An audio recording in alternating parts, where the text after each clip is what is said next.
If your washing machine isn't spinning, there are several possible reasons for this issue. Firstly, overfilling the machine with clothes can prevent it from spinning. In this case, the solution is to remove some clothes to allow the machine to function properly. Some washing machines will indicate when they are full, while others will require you to use your judgment.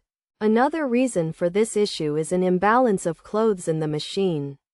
This can occur when items are not evenly distributed, causing the machine to become unbalanced. To fix this, you can either add more items to balance the load or remove some clothes to achieve a more even distribution. A clogged drainage hose can also prevent the machine from spinning, as it blocks the water from draining. To resolve this, you should check the drainage hose for any blockages and unclog it if necessary. By addressing these potential issues, you can easily fix a washing machine that isn't spinning.